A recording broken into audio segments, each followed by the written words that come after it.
ITI technical master channel पर एक बार पुनः मैं आप सभी का स्वागत करता हूं। आज के वीडियो में हम लोग 5S कॉन्सेप्ट यानी कि जो वर्किंग मेथडोलॉजी है, कार्य करने का जो तरीका है, किसी इंडस्ट्रीज को अरेंज कैसे किया जाता है, उस पर 5S कॉन्सेप्ट का क्या मीनिंग होता है, इसके बारे में जानेंगे, चर्चा करेंगे। क्योंकि 5S आजकल इंडस्ट्रीज के अंदर प्रत्येक इंडस्ट्रीज में इसका यूज होता है, तो हर जगह आपको 5S कॉन्सेप्ट से क्वेश्चन पूछे जाते हैं। ITI में भी आपका कोई ना कोई क्वेश्चन 5S कॉन्सेप्ट के ऊपर अवश्य होता है। तो जानते हैं आज इसके बारे में, इसके सिंपल लैंग्वेज में कैसे समझेंगे, आज मैं आपको इस वीडियो के माध्यम से बताने की कोशिश करूंगा।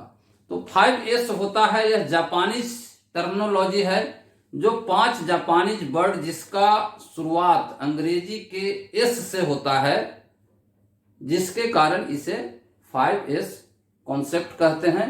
तो 5S का प्रथम एस जो होता है, फर्स्ट जो एस होता है, इसका मतलब होता है शेरी। इसको हिंदी में शेरी पढ़ना है, ठीक है, पढ़ने में दिक्कत होती है क्योंकि जापानीज वर्ड है। तो शेरी का मतलब क्या होता है? सॉर्ट यानी कि छांटना। हिंदी में कहेंगे तो छांटना। किसको छांटना? Unwanted material. इसका पूरा प्रोसेस है, रेड टैग लगाना है, येलो टैग लगाना है, ग्रीन टैग लगाना है, ये पूरा प्रोसेस है। लेकिन सिंपली आप समझिए, सॉर्ट यानी कि अनवांटेड जो मटेरियल है वर्कशॉप के अंदर, किसी भी इंडस्ट्रीज के अंदर जो यूज नहीं होता है, जो वेस्टेज है, जो वेस्ट मटेरियल है या फ्रिक्वेंटली यूज नहीं होता है, तो उसका प्रायोरिटी आपको निश्चित करना है, समझना है। और जो फ्रिक्वेंटली यूज होता है उसको ऐसे स्थान पर रखना है कि आप आसानी से उसको एक्सेस कर सकें, ले सकें, ताकि आपका समय बचे, खोजने में आपको समय न जाए, ठीक है। तो ऐसे मटेरियल को सॉर्ट कर देना है, हटा देना है, छांट देना है, इलिमिनेट कर देना है। फर्स्ट वर्ड समझ गए। सेकंड एस, दूसरा एस का मतलब होता है सीटोन।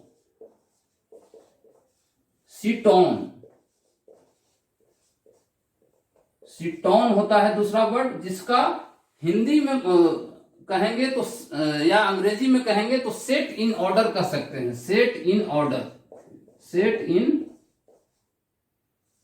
ऑर्डर या सिस्टमेटिक अरेंज भी कह सकते हैं। यानी कि एक सिस्टम में अरेंज कर देना, एक सिस्टम, एक पद्धति में एक सही जगह पे सभी सामान को रख देना, जिसको हम लोग कह सकते हैं सिस्टमेटिक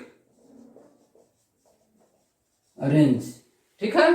यानी कि जो भी सामान है उसको एक पद्धति में लगा देना, एक सिस्टम में रखना, एक प्रॉपर प्लेस पे रखना, सिस्टमेटिक अरेंज कहलाता है। दूसरे शब्दों में कहें तो everything has a place and everything has their own place. यानी कि सभी चीज के लिए एक जगह होनी चाहिए और वह चीज उस जगह पे होनी चाहिए। यानी कि जिसका जो जगह है वहां पे वो वस्तु होना चाहिए। सेकंड का हो गया। अब थर्ड एस का मतलब समझते हैं हम लोग, जिसका मतलब होता है सीसो।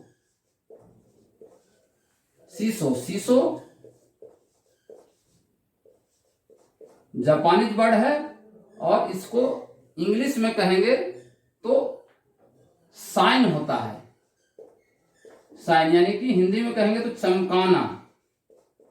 चमकाना का अर्थ है क्लीनशिप, साफ रखना। क्लीननेस यानी कि सफाई, साफ सफाई रखना है, अपने वर्क प्लेस को साफ सफाई रखना है, क्लीन रखना है, जिसको हम लोग जापानीज वर्ड सीसो के नाम से जानते हैं। और इसका मतलब होता है किसी भी वर्क प्लेस को साफ रखना, सामान को साफ रखना, उसके जो इक्विपमेंट हैं, टूल्स हैं, रॉ मटेरियल्स हैं, जो प्रोडक्ट हैं, उन सभी का हाइजीनिंग, साफ सफाई रखना।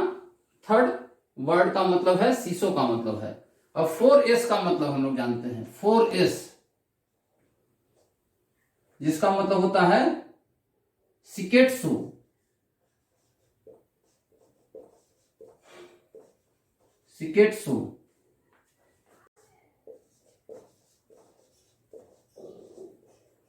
शिकेत्सु होता है इसका मतलब, यानी कि स्टैंडर्डाइज करना। इंग्लिश में इसको स्टैंडर्डाइजेशन कहते हैं।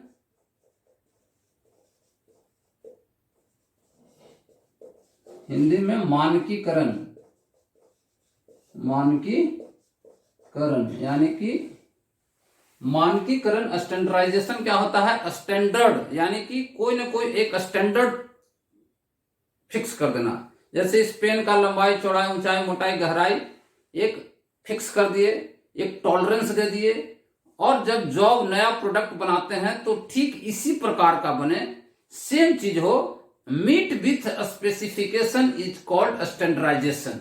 यानी कि जो स्पेसिफिकेशन है, जो लंबाई चौड़ाई है, उसको अगर हूबहू फॉलो किया जाए तो वो एक स्टैंडर्ड प्रोडक्ट होता है।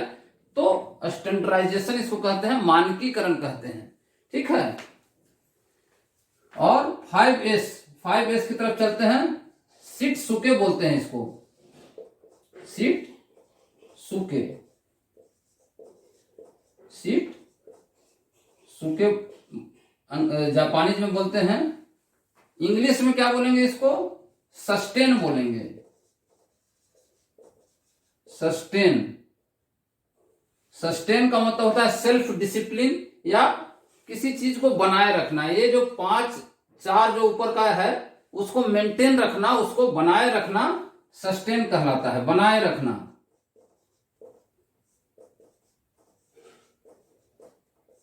या सेल्फ डिसिप्लिन कह सकते हैं। सेल्फ डिसिप्लिन यानी कि डिसिप्लिन्ड रहना, ये चीजें लागू रहे, वो मेंटेन रहे, इसको हम लोग कहते हैं शित्सुके जापानीज में, और सस्टेन इंग्लिश में कहते हैं, हिंदी में बनाए रखना कह सकते हैं।